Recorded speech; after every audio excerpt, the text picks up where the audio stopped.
Hello, readers. We're very familiar with this wonderful story by Kevin Henkes, Lily's Purple Plastic Purse. And today we are going to review how we retell a book, and we're going to use this book as our example. So remember, when you retell a story, you have to think about the characters. Who are the people or the animals in the book? Okay. What is the setting? Where is the story taking place?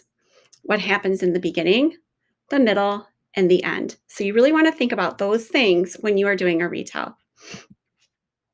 We can retell by retelling across our fingers, using characters' names, setting, and plot, and using words like at the beginning of the story, then, next, suddenly, and finally. So we're going to practice it here. So the reason that we use a retell is to help you remember what has happened. This is really important because when you're reading a book, you really want to make sure that you understand it. And one way to know if you really truly understand what you read is to be able to retell it. So we have two different ways that you can retell a book. One way is a little bit more simple, is to just make sure that you're naming the characters. What is it that the character wants? What's the problem and the solution? And you can use these words to kind of start out. The character blank, who, what did they want? But this happened. And then, so what did they do? Our goal, ultimately, second graders, by the end of the year, hopefully before then, is that you can do this piece here with a book. And remember, when you're retelling a book, you are not memorizing and giving the exact words that were said in the book. You are using your memory and you are paraphrasing or putting what happened in the story into your own words to tell it. That shows that you really know it. Just like we do in math, we paraphrase the word problems. You want to be able to do the same thing when you're reading. So let's practice this with Lily's Purple Plastic Purse. So I know that the characters, the main, most important characters are Lily and then her teacher, Mr. Slinger, right? So in the story, Lily's Purple Plastic Purse, I'm going to show you first, actually, this way, character setting, beginning, middle, and end. The main characters in the story are Lily and her teacher, Mr. Slinger. The setting of the story, most of the story takes place at school, at Lily's school. In the beginning of the story, Lily is really excited because she has this awesome purple plastic purse, and she's really excited and she wants to share, and she cannot hold in her excitement. So in the middle of the story, Mr. Slinger ends up taking her purse away, and she gets so angry with him for it. And she, writes him a mean note. She's very, very angry at him. And what happens is he ends up giving her purse back at the end of the day and writing a nice note to her, and she feels awful. So then at the end of the story, the next day, she comes to school, she apologizes, and he kindly lets her share her purse when it's an appropriate time to share it. And so it's just a really great story. So that was a way that we kind of used, just thinking about the characters, the setting, beginning, middle, and end.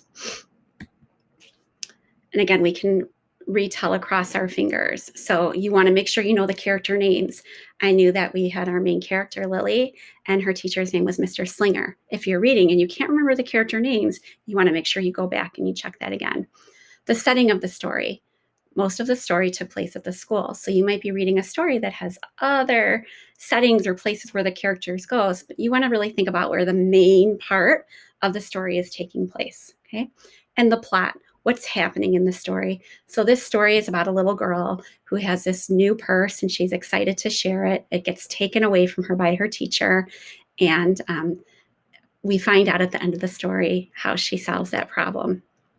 And then you want to use words like at the beginning of the story, then, next, suddenly, and finally. And we're going to practice this now here.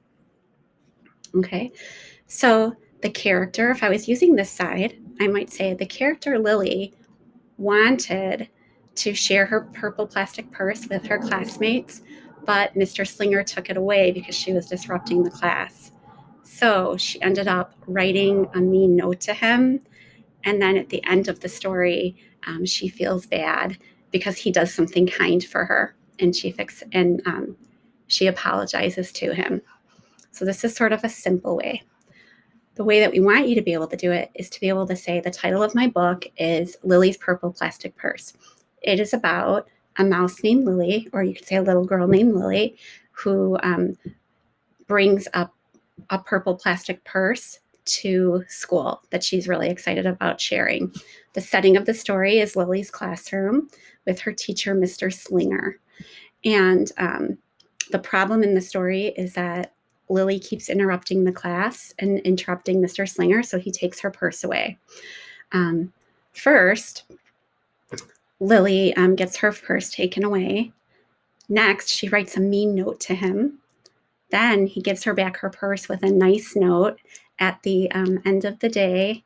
And last or finally, she solves her problem by going to school the next day and apologizing to him and writing him a really nice note, and then only sharing her purse when at the time she's supposed to. So notice all the different ways that we can retell depending on where you are as a reader. So if you're still kind of learning, you might be a little bit more over here. You might just be thinking characters, setting, and then beginning, middle, and end. If you're someone who's reading longer books or chapter books, you might be trying to be able to do this. Notice in all of the ways that I showed you, I did not memorize the story. I did not read you or say the exact words that the author wrote. I paraphrased. I put everything into my own words, and that's what you should be doing, readers, when you're retelling your books. Okay, so you're going to go ahead and keep practicing this, not just today, but always when you're doing your reading. This is one way that you can check to make sure that you really understand what you're reading. All right, readers.